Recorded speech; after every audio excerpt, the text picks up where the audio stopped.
welcome to this week's Monday Minutes. My name is Kelly. And my name is Jessie. And this week we are going to continue our month of Circ and Fine Rules Woo-woo. Monday Minutes. Here we go. This week we're going to talk to you about the 3 sections below the Circ and Fine Rules matrix. So once in administration, let's jump into Circ and Fine Rules again. And this time we're going to scroll down here to default, checkout, hold, and return policy. So first, let's talk a little bit about this. This is a scenario where, you might allow your patrons to have a total of 50 things checked out. But up in your matrix, you may have defined that you can have 50 books at once. You can have 10 DVDs at once. You can have 6 magazines at once. You can have 4 gardening tools. What this will do is this will say, out of everything that we've listed up top, you can have 50 total checkouts, meaning that it will automatically look at that number to see what's left. Yeah, this is a great example of libraries that kind of want to let them have the 50 if they want books and 50 if they want the DVDs, but they don't want more than 50 checked out to a patron at a time. Yep. So then we have your current on-site checkout. So if you allow things like charging cables or laptops, laptops, whatever it may be. Yeah. Yep. Same scenario with the holds. So again, you could say they could have 50 holds on books, DVDs, whatever, but we are going to max this out at a specific number outside of the Circ matrix.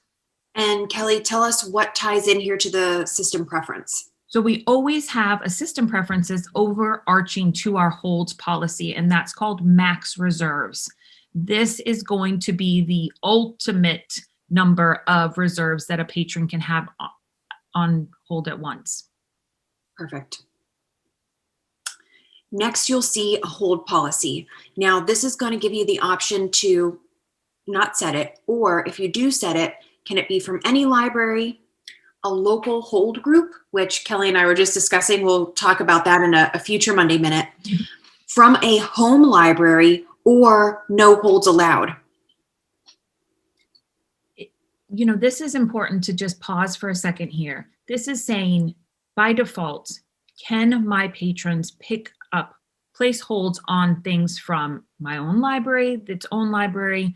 So it's really important to look at that and say, or any library. Mm-hmm. Next week, we'll talk about more specific rules to these hold policies lower on the page, but this is the default rule.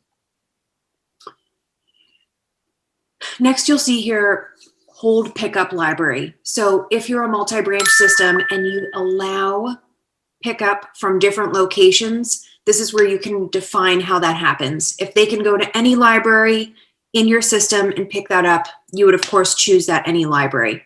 Now you do have options to make it more specific. Again, we talked about that hold group. We'll go into more details about that.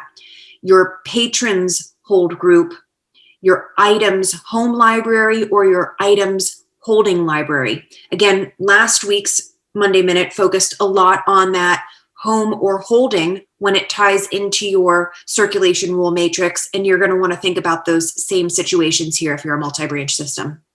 Absolutely.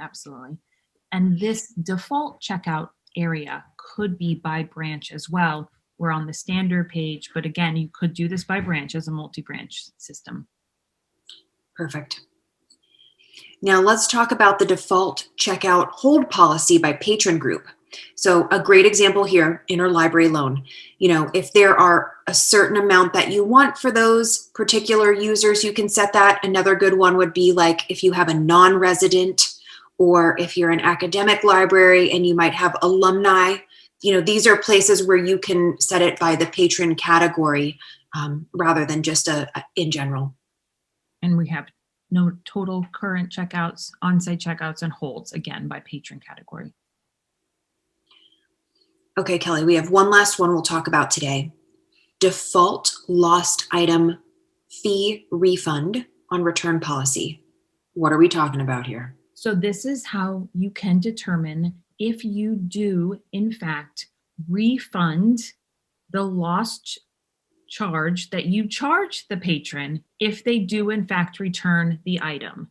So you could say, yes, if a patron gets charged a book, but then they return it, am I going to refund that money? And yes or no?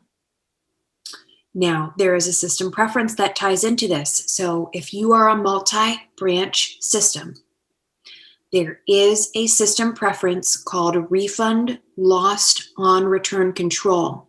And that says maybe some of you want to return the refund, maybe some of you don't want to apply the refund. This actually lets you determine how the refunding rules are defined. So you'll notice here it says, if a lost item is returned, apply the refunding rules defined in, and then you can say the check-in library, the item holding branch, or the item home branch. And when we go back to our rules, you'll notice I'm on standard rules for all libraries, but let's say the main library does not. It'll show us what the default is, and then we can say yes or no. So this is just a nice way to have a little bit of flexibility for multi-branch systems. Yeah, absolutely. And home and holding, again, talked about those last week, and they're heavy hitters in the Circ and Find rules. So it's good to know what your multi-library system agrees upon. All right. Well, thank you for joining us. In next week's Monday Minutes, we will wrap things up by talking about the holds policy by item type, and we'll talk a little bit more about that holds group. Yeah, absolutely. And have a great week, Jesse. Have a great week, Kelly. Bye. Bye.